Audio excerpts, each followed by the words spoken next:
Amin. Salatu wassalamu ala asrafil anbiya'il mursalin wa ala sahbihi ajma'in.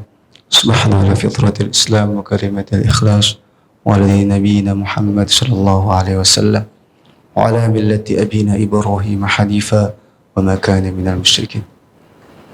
Amma ba'du, khabar rahmakumullah, saudara-saudara semua yang dirahmati Allah. Kaifa halukum?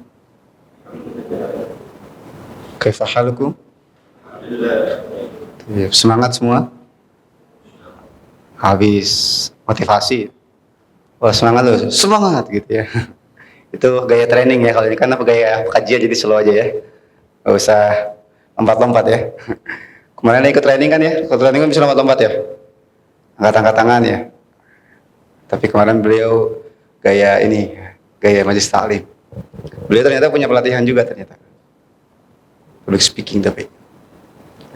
Alhamdulillah teman-teman semua yang dirahmati Allah, mudah-mudahan di pagi hari ini senantiasa hati kita semakin tambah syukurnya kepada Allah Subhanahu wa taala, yang ini menjadi kunci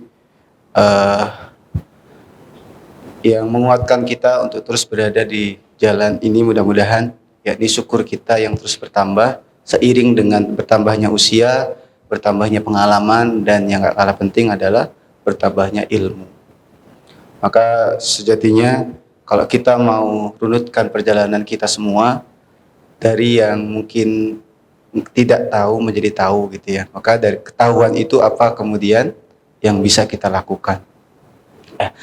Dan teman-teman semua, ini tidak akan pernah terlepas dari proses kita yang kemarin disampaikan adalah thalabul ilmi. Bahkan disampaikan kan beliau masih mau berjuang gitu ya. Ya, bagi antum nih teman-teman yang usianya baru 20, ada yang 16? Ada 16 ya? Oh, kira 16 ya. Adit 17 itu ya? Oh, percaya ya semua insya Allah ya. Oke, teman-teman semua, dalam proses keilmuan memang nanti banyak sekali hal yang bisa kita ambil pelajaran. Jangankan ini ya, orang-orang terdekat saja kita bisa mengambil inspirasinya. Kayak beliau kan masih kita lihat tuh. Kemudian yang di sini mungkin yang sering keluar jauh, Ustaz Fauzan gitu ya, keluar jauh. Sekadang juga pas dulu pernah kan keadaannya Teh Nabila lahirkan di sini kalau nggak salah ya, tinggal melahirkan. Ya ternyata ulama sudah menuliskan soal-soal itu. Jadi ini saya bawa kitabnya, kenapa saya belum hafalkan isinya ya? Karena belum sempat saya menghafalkan, baru baca-baca aja. Jadi saya nyontek, jadi saya bacakan aja nanti ke antum ya, terkait dengan bagaimana para ulama itu bersabar. Ini terjemahan kisah-kisah kesabaran para ulama. Ternyata aslinya itu adalah, saya kira ini orang Indonesia nih, ternyata terjemahan As-Sofahatu fi Sabril Ulama. Aslinya nama kitabnya. Menarik kitab ini akan menguatkan saya kalau lagi futur banget gitu ya, lagi males kerjain tugas tuh ya. Saya baca ini. Menguatkan saya. Ya, kenapa? Bahwa pengalaman ini nanti akan pengalaman orang lain ya. Kalau kita belum merasakan, pengalaman orang lain itu akan menguatkan kita. Menguatkannya dari mana? Oh, ternyata ada yang lebih berat daripada saya. Gitu. Jadi kita tuh nggak merasa yang paling terpuruk begitu. Ternyata masih ada lagi dulu tuh para ulama lebih capek daripada kita ternyata. Gitu. Ya, jadi sudah kalau misalkan ngantuk dikit mah, oh, ulama bukan ngantuk sedikit lagi. Ya, nanti akan disampaikan di sini apa saja cobaan yang cukup berat gitu ya dihadapi para ulama dalam menorehkan perjuangannya untuk mencari ilmu. Yang kemudian dari ilmu tersebut ternyata mengharumkan namanya, dan insya Allah sampai akhirat nanti. Kenapa? Dari ilmu-ilmu beliau kita bisa mendapatkan banyak informasi terkait dengan sunnah-sunnah Nabi. Maka ibarat kalau kemarin beliau sampaikan ya, misalkan se-Indonesia ini sholat mazhab Imam Syafi'i gitu ya, se-Indonesia ini, maka Imam Syafi'i itu tuh dapat ya. Oh, coba kalau sedunia Imam Bukhari coba gimana? Ya, meriwayatkan hadis beliau gitu ya, Masya Allah luar biasa. Dan itu ternyata kalau kita runut dari perjuangan beliau ini para pejuang ya, itu semuanya sulit gitu. Ada fase-fase di mana beliau ini menghadapi cobaan yang begitu luar biasa. Ya. Maka dari sini nanti mudah-mudahan kita bisa memetik sedikit, oh iya saya itu belum ada apa-apanya. Saya itu masih jauh prosesnya gitu. Ya. Sehingga terdorong terus untuk yang beliau sampaikan merangkai masa depan yang itu kaitannya dengan cita-cita, kemudian mendorong kita di hari ini untuk terus semangat bergerak. Kalau kita stagnan tuh kita galau luar biasa. Kok saya nggak ada tambahannya apa-apa gitu ya. Kok saya gini-gini aja, hafalan nggak lancar-lancar, bacaan juga nggak ada yang dibaca. Padahal nggak ada perang, padahal nggak ada susah makan, gue juga tiap hari makan. Nah, coba apa? Tidur juga gampang tidur. Kenapa saya nggak ada progres perkembangan apapun begitu? Itu nanti galau hati kita tuh. Dan memang dimulai dari galau dulu. Kalau nggak galau, gimana kita mau bergerak? Kadang nanti di sini apa juga akan disampaikan bahwa kemiskinan itu nanti salah satu hal yang sering dihadapi para ulama dalam menuntut ilmu ya. Dalam menuntut ilmu. Beberapa pas proses itu memang dalam keadaan sulit. Tapi setelah sudah selesai dalam proses thalabul ilminya, beliau menyebarkan itu mulai agak naik. Beberapa ada yang seperti itu. Ya walaupun juga ada terus di dalam kesulitan ekonominya. Tapi itu tidak menjadikan sulit. Kenapa? Karena yang sulit itu hanya secara materi. Hatinya nggak sulit. Ya, nanti akan disampaikan di sini. Banyak ya. Hanya tidak akan semua ya. Ini yang ingin saya kutip di sini untuk kita semua, khususnya buat saya pribadi nih ya. Saya lagi lelah-lelahnya juga nih ya, teman-teman, sama-sama kita ya berjuang. Cuman beda aspek saja. Ya. Kalau teman-teman di sini antang di ini ya dengan perjuangan melawan hatinya masing-masing ya. Kadang malas, kadang jengkel sama temennya, kadang juga jengkel sama gurunya, nggak boleh ya gitu ya. Harus sabar ya, kalau sama guru harus sabar ya. Di Atibia juga sudah disampaikan kan. Terus di mana di Talibul Mutalim juga disampaikan bagaimana ta'lim ini membawa keberkahan dalam proses kita thalabul ilmi. Yang nanti berkah ini banyak aspek. Selain kalaupun ilmunya mungkin belum nempel gitu ya, minimal tuh kita semangat. Nah, itu berarti sudah ada berkah di situ. Ya, dan kita merasa itu penting ilmunya. Ya. Maka harus dijaga baik-baik keberkahan-keberkahan yang mengundang keberkahan ilmu itu. Ya, mulai dari adabnya sampai mulai dari hal-hal yang memang sudah dipelajari sama teman-teman semua ya. Teman-teman sudah pada habis kan Talibul Mutalim? Katibian juga sudah habis. Di situ ada terkait dengan adabul muta'alim dan juga nanti adabul mu'alim ada juga ya. Punya aspek masing-masing. Kita semua punya adabnya masing-masing ya. Teman-teman nih saya bacakan ini ada kisah di yang judulnya nih saya lompat-lompat sebetulnya yang menurut saya lagi saya butuhkan. Karena bisa begitu apa yang kitabnya, garis runut. Ya, di sini banyak temanya. Cobaan apa saja yang dihadapi para ulama dalam menuntut ilmu. Nanti poin yang pertama adalah saat menempuh perjalanan jauh. Jadi nanti di sini akan digambarkan ulama-ulama dulu, ya, apalagi yang terdahulu ya, pasti melakukan perjalanan jauh dalam thalabul ilmi. Bahkan ada yang meninggalkan usia sedang keadaan hamil. Oh, saya mau coba tinggal ke rumah gitu ya. Saya masih di Indonesia ya, kecuali saya ke Arab gitu ya, nah, itu masih inilah ya. Indonesia masih bisa dibawa-bawa, nanti malah ditanya kenapa saya ditinggal gitu nanti ya. Curigai malah ya. Oke. Kemudian yang kedua adalah terkait dengan keadaan fisik yang tidak nyaman. Ya, oh iya ya, belajar tuh nggak nyaman. Nggak nyamannya fisiknya ya. Yang harusnya tidur harus nggak tidur. Yang harusnya bisa senda gurau, ini enggak. Yang bisa harusnya main-main, refresh terus, ini harus di depan buku, gitu. Di depan laptop kalau sekarang mah ya. Kemudian yang ketiga, ini terkait dengan menahan lapar dan haus. Di sini mah nggak ada, insya Allah. Makanya nggak saya sampaikan di sini ya. Ini mah lebih-lebih bahkan ya. Nanti akan dibahas nih terkait dengan lapar dan haus juga, terkait thalabul ilmi. Makanya sebagian teman-teman kan sarankan yang Daud kan, itu bagian dari proses thalabul ilmi yang rata-rata dulu tuh belajarnya tuh dalam keadaan nggak kenyang-kenyang banget, hanya kuat menegakkan punggung. Ya ini ya pada sebelum maghrib makan jajanan, pada maghrib makan wajib, pada isya makan sunnah. Ya. Sahur lagi nanti ya, sahur lagi, sarapan lagi. Ya. Terus nanti ada kalau sekarang sudah nggak musim Mang Ai ya. Dulu kan sering banget Mang Ai juga sarapan, dari dapur juga sarapan. Sekarang udah nggak ya? Masih, masya Allah luar biasa, berkah sekali memang ya.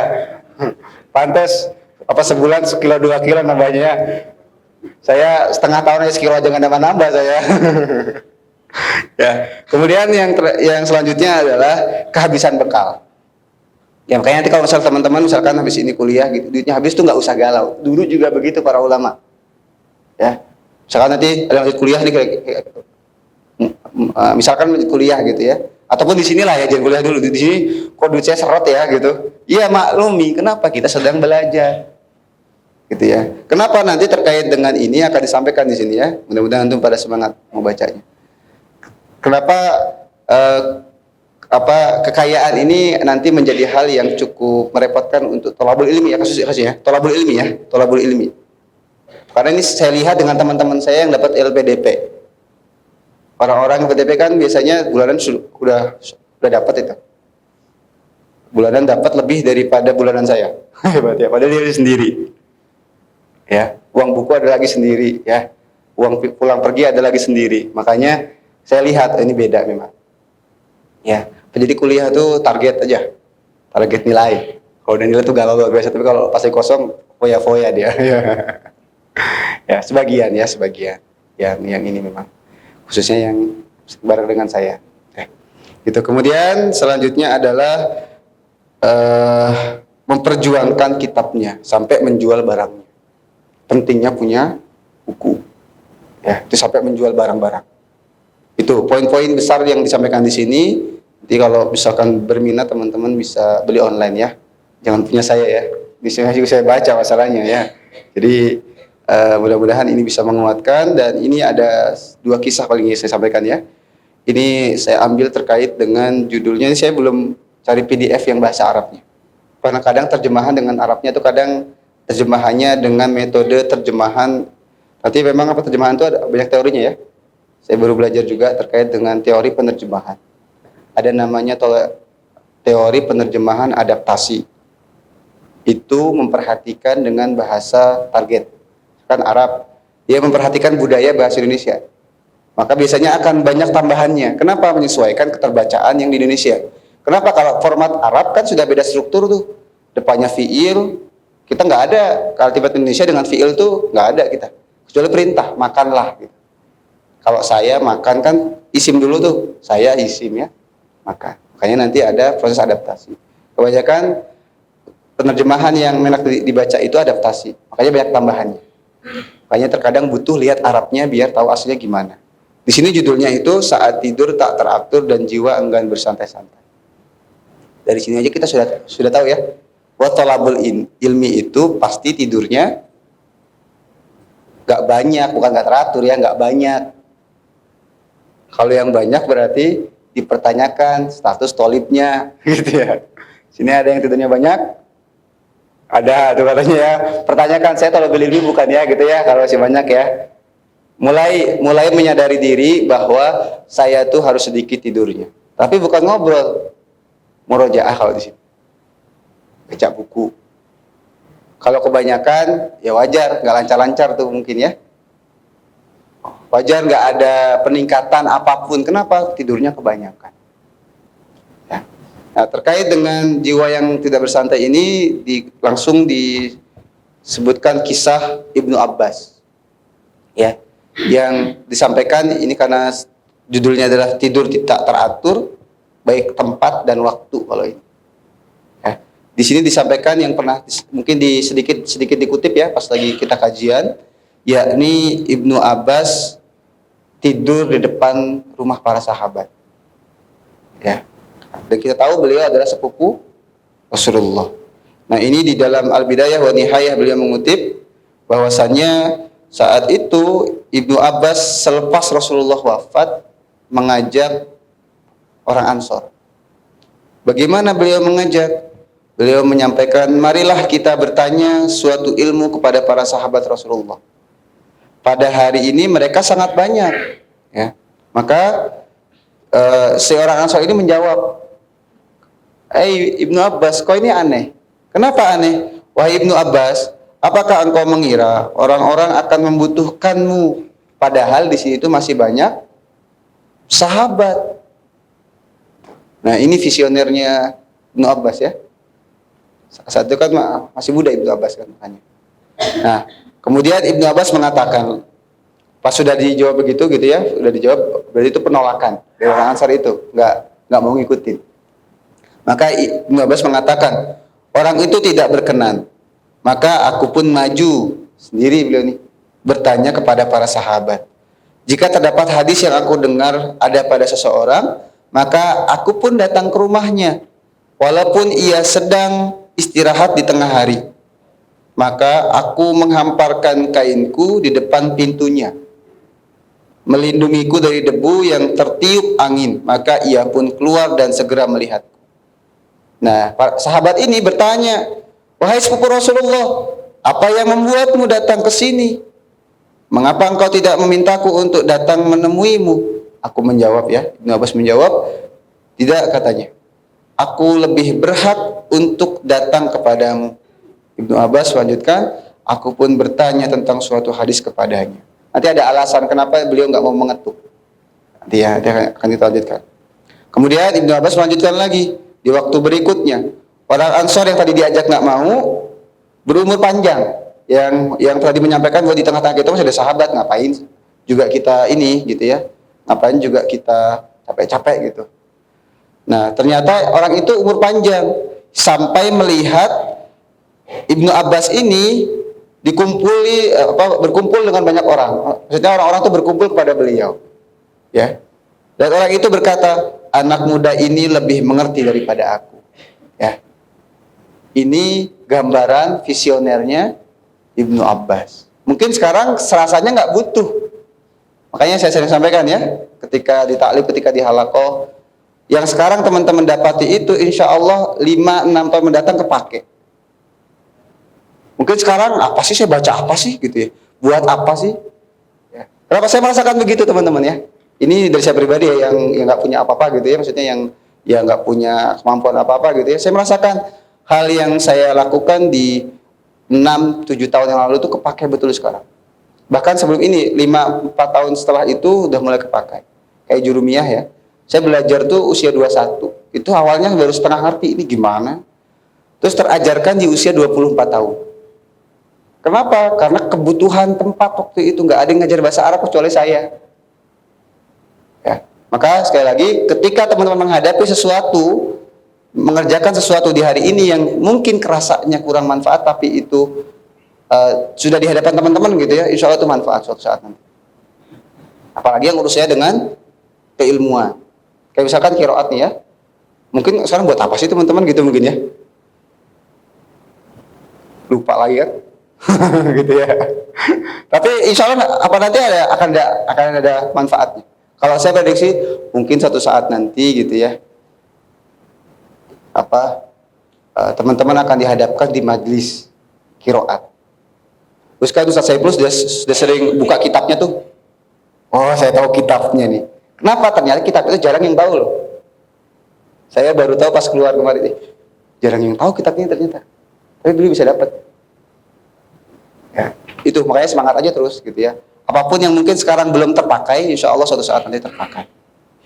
Nah, kemudian beliau melanjutkan terkait dengan kenapa beliau sampai mau duduk begitu ya. Nah, Ibnu Abbas berkata melanjutkan itu. Aku mendapatkan kebanyakan ilmu Rasulullah itu berada di sebuah dusun dari Ansor. Ya. Suatu ketika aku beristirahat siang di depan pintu salah seorang dari mereka. Jika aku menghendaki agar ia mengizinkanku masuk, niscaya diizinkan masuk. Alasannya ini ya. Namun aku melakukan ini demi mencari kerelaan hatinya. Jadi nggak diketuk, tapi ditunggu.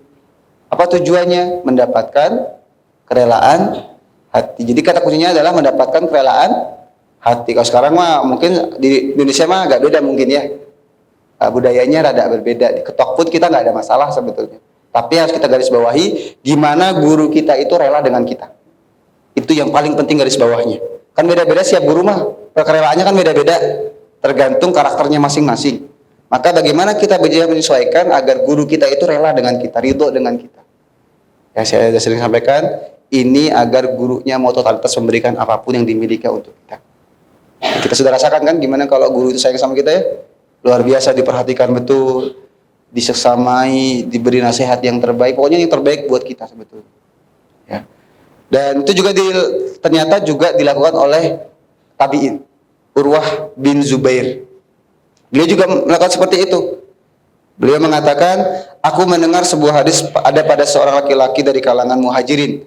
Aku pun mendatanginya, ternyata ia sedang beristirahat siang. Maka aku pun duduk di depan pintunya dan aku akan bertanya kepadanya. Duduk dulu. Ini versi beliau ya, versi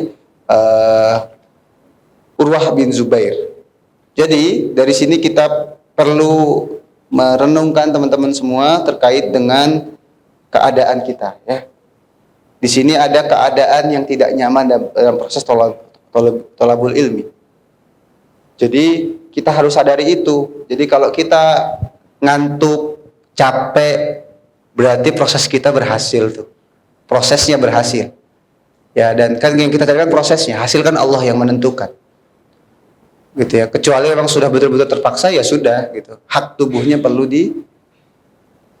diberikan. Hanya beberapa ini saya juga merasakan lagi ya, setelah beberapa periode tidak merasakan begitu ya, kekuatan yang muncul karena tekanan. Kadang kalau nggak ditekan itu nggak muncul kekuatannya. Ya. Dan memang perlu doping juga sih ya. Saya juga perlu doping. Saya bisa perlu doping kopi memang. Ya. Kalau pas sudah mepet-mepetnya gitu ya, tertekan oleh keadaan, target-target gitu ya, misalkan. Oh besok nih kumpul tugas nih gitu ya misalkan. Itu tidur cuma dari ba'da isya gitu ya sampai sekitar jam berapa? Jam setengah 10 gitu ya.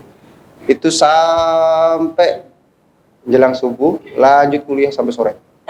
Itu kuat gitu ya. Cuman kalau pas lagi enggak tuh kadang enggak kuat gitu ya kadang ya. Makanya saya dari situ merenungkan, memang kadang itu kita butuh tekanan. Kita butuh gambaran masa depan biar kita tertekan, tapi tekannya bukan untuk pesimis, untuk terdorong untuk muncul tuh kekuatan berjuangnya lebih. Aduh besok nih kan gitu ya. Kayak oh iya kalau misal nggak seperti ini mungkin saya tuh nggak baca banyak soal usul nahwi gitu ya. Kan lagi ada tugas usul nahwi saya ya. Nggak akan buka lagi tuh kitab-kitab tentang hal-hal yang begitu. Nggak akan tahu perkembangan nahwu basroh tuh gimana gitu. Kalau nggak ada tugas, ya ini memang salah. Ini hal yang kurang ya, hal yang kurang. Harusnya tanpa begitu pun harus terdorong. Mudah-mudahan dari sini muncul tanggung jawab yang lebih bahwa belajar itu bukan karena tugas. Ini yang menjadi PR. Mudah-mudahan dari sini modal nanti untuk melanjutkan proses ke depan. Karena yang nanti kemarin beliau sempat menyampaikan Kak Elvandi kemarin ya, terkait dengan riset. Nah, ini lagi cukup ramai di dunia persilatan ya, dunia kampus tuh cukup ramai riset-riset ini. Dan itu yang bisa mendorong seseorang untuk terus berkembang, termasuk para dosen. Ya, dosen kan biasanya kalau sudah dosen udah gitu hanya ngajar. Sekarang enggak, mereka dituntut untuk riset. Dan ini yang menjadi tekanan baru untuk mereka yang sudah jadi dosen, harus punya riset. Ya. Gitu. Jadi untuk kita di sini teman-teman, untuk keadaan fisik yang mungkin capek, itu bagian prosesnya. Ya, maklumi. Dan kemudian evaluasi muhasabah. Sudah tepat belum? Makanya nanti perlu sekali teman-teman merenungkan, saya itu mau ngapain di masa-masa yang akan datang. Kalau beliau menyampaikan di usia 60 ya. Gitu ya. Kalau beliau menyampaikan di usia 60, kalau saya pribadi di usia 40. Ya, kenapa usia 40? Saya merenungkan Rasulullah mulai fokus dakwah di usia 40. Saya sering sampaikan di halakoh ya. Pembagian persiapan Rasulullah itu dari usia 1 sampai 0 sampai 40. Setelah itu beliau sudah fokus dakwah. Makanya gimana sampai usia 40 itu kita mapan semuanya. Ekonomi mapan, keilmuan mapan. Walaupun terus belajar ya. Kalau misalkan ilmu terus belajar, kita buka kitab, ngaji terus gitu ya. Cuman ekonomi kita sudah tinggal passive income. Kita dakwah kemana-mana duitnya ngalir gitu ya. Kalau enggak kita manajernya. Nah itu enggak sembarangan. Itu butuh persiapan dari sekarang. Ya. Ini kalau kita bicara tentang peran besar di masa yang akan datang. Ya. Karena itu harus jadi pemimpin kan yang bervisi Qur'ani. Ya. Itu semoga bisa menjadi bahan renungan bersama, khususnya buat saya pribadi. Ternyata belum ada apa-apanya nih saya ini. Saya belum ada secuil pun dari para ulama dulu. Nanti di sininya juga ada kisahnya Imam Bukhari. Mau saya sampaikan sudah 5:30, nanti antum kesiangan ya. Bisa ada kultum kan? Yang dari ini, dari Ikhwan. Ya, ada kultum kan? Dari Imam Bukhari lebih seru. Ya perjuangannya lebih kerasa. Ya, karena beliau kan orang Bukhara ya. Imam Bukhara. Uzbekistan. Bukan Arab. Bisa gitu ya. Menarik nanti kisah beliau. Dan dari sini, oh iya ya, belum ada apa-apanya nih. Begadang itu belum ada apa-apanya. Ya, ternyata Imam Bukhari malam itu bisa bangun 15 kali lebih. Bangun lagi, bangun lagi. Ya. Kenapa? Gelisah ilmu yang beliau mau tuliskan. Di sini, oh luar biasa. Jadi ya belum ada apa-apanya lah. Belum ada apa-apanya. Masih kecil banget gitu ya. Gitu. Maka teman-teman yang begadang-begadang bangun awal gitu ya, itu dah jalurnya. Ya, berjuang. Terus maksimalkan prosesnya. Sekali lagi yang sering saya ingatkan biar ada tekanan, biar terus terdorong motivasinya adalah teman-teman di sini cuma sebentar. 2 tahun tuh cepet ya, tanya aja tuh Leon, cepet kan? Atau udah mau 6 bulan lagi kan? Yang 2 tahun tuh cepet ya. Faruk nih, Irfan ya, Rifki yang lainnya yang angkatan ini 2 tahun tuh cepet. Tahu-tahu nanti sudah setahun aja, udah kuota 20 aja nanti. Makanya maksimalkan, pilih-pilih aktivitas. Ya di sini fokusnya teman-teman apa? Mantapkan di situ. Ya karena di sini fokusnya adalah menghafal, kuatkan hafalannya. Nanti fase setelah dari sini baru keilmuan. Ya makanya kalau ini kuat, insya Allah nanti dan maksimalkan yang di sini. Ya, gitu. Dan ini sudah mau Ramadan ya. Ini saya mohon maaf kalau ada kesalahan, kekurangan, salah kata, salah ucap, baik di taklim ataupun di interaksi harian ya teman-teman. Mudah-mudahan dengan dimaafkannya kesalahan saya memaksimalkan ibadah puasa saya nanti ya. Karena Ramadan ini menjadi ajang terbaik untuk meningkatkan hal-hal yang terkait dengan hafalan. Ya mudah-mudahan dikasih kesempatan kita semua nanti untuk maksimalkan di Ramadan di tahun ini ya. Gitu mungkin kurang lebihnya mohon maaf. Apabila ada kekurangan, subhanakallahumma wa bihamdika asyhadu an la ilaha illa anta astaghfiruka wa atubu ilaik. Wassalamualaikum warahmatullahi wabarakatuh.